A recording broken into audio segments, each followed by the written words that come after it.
Madam President, I rise today to discuss an epidemic that is sweeping our nation.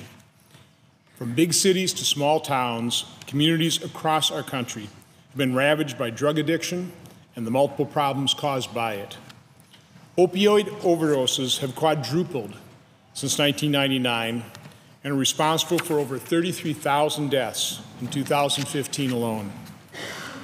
We've all seen the dangers posed by the overprescription of highly addictive prescription opioids.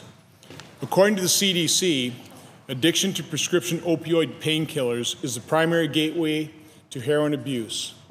In fact, Michael Botticelli, President Obama's drug czar, testified to my committee last year that people who are addicted and abuse prescription opioids are 40 times more likely to abuse heroin. Almost all of the heroin sold on the streets of the United States today enters the country illegally from Mexico. It is trafficked by drug cartels into our communities through our porous southwest border. It is a problem that continues to grow. Even as heroin use has increased, it has remained available and affordable because increased production in Mexico has ensured a reliable supply of low-cost heroin. As long as there is a demand, the enormous profit potential of the drug trade will ensure there is a sufficient supply. A kilogram of heroin that can be produced in Mexico for around $5,000 can be sold to dealers for as much as, $80,000, a 1,500% profit. At another committee hearing, we learned that heroin has significantly dropped in price. In 1981, the nationwide average price was $3,260 per gram of pure heroin. Today is between $100 and $150 per gram. That translates into as little as $10 for one hit, making heroin a very affordable and very destructive addiction. And while prices have dropped, the potency has increased. Heroin sold in Wisconsin has increased from 5% purity in the 1980s to somewhere between 20% and 80% purity today. As awful a reality as that is, imported heroin is only one front in our fight against opioids.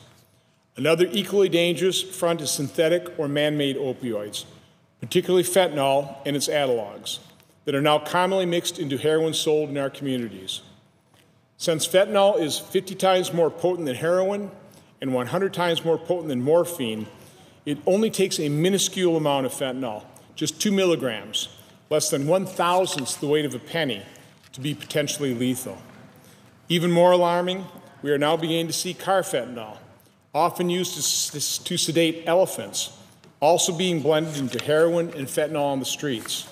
Carfentanil is 100 times more potent than fentanyl and 10,000 more times more potent than morphine. A dose of carfentanil the size of a grain of salt can lead to a deadly overdose. Just as we are seeing an increase in drugs coming across our southwest border, man-made opioids are on the rise as well. And the profit potential of fentanyl is even more staggering than heroin's. According to an article in the Wall Street Journal, 25 grams of fentanyl cost approximately $810 to produce and have a market value of $800,000. In 2013, 3,097 people died from overdoses involving synthetic opioids. Just 1 year later, we lost 5,544 people to the same drug, a 79% increase in just 1 year. My home state of Wisconsin has been particularly hard hit by the introduction of fentanyl into its analogues. In April 2016, I met Lori Badura. Lori is from Oconomowoc, Wisconsin, a suburb of Milwaukee, and she lost her son Archie to a heroin overdose. Here's a picture of Archie.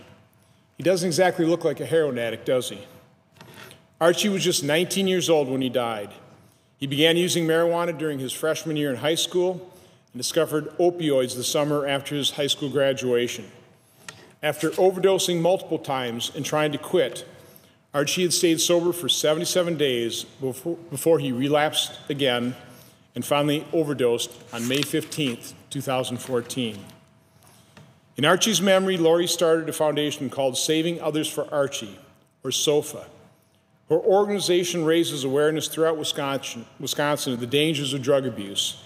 It offers support for families battling addiction. Lori is constantly being contacted by and providing comfort to other parents coping with similar tragedies. Lori's story is moving, and I applaud her for being such a strong advocate for those struggling with addiction. Unfortunately, her tragedy is not unique. The scourge of addiction and overdose deaths has devastated thousands of American families, including my own. In January 2016, I lost a nephew to a fentanyl overdose. The legislation I am introducing this afternoon is in memory of my nephew, of Archie, and of all the families in Wisconsin and throughout America that have lost loved ones in this epidemic. Mr. President, today I am proud to introduce the Stopping Overdoses of Fentanyl Analogues Act, or SOFA Act. Sharing an acronym with Lori Badura's organization, the SOFA Act will give law enforcement a set of enhanced tools to combat the opioid epidemic by closing a loophole that criminal drug manufacturers are exploiting. Fentanyl is a synthetic, or man-made opioid, the result of complex chemistry that brings together multiple building blocks. Criminal chemists need change only one small piece of the chemical bond to be one step ahead of the law. The fentanyl analogs on the street today serve no known medical purpose and are contributing to the alarming overdose rates throughout the country. My legislation would classify these analogs under Schedule 1 and give the DEA tools to quickly schedule additional fentanyl analogs as they are identified in our communities. This body took a step forward last Congress when we passed the CARA legislation to improve addiction treatment programs throughout the United States. We can now take another important step forward by providing law enforcement with the tools it needs to get these dangerous synthetic opioids such as fentanyl and carfentanil off the streets.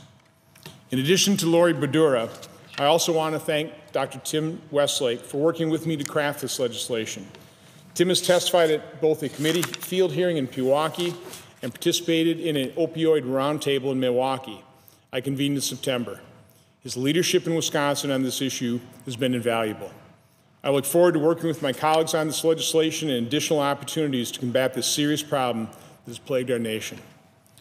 With that, Mr. President, I yield the floor and note the absence of a quorum.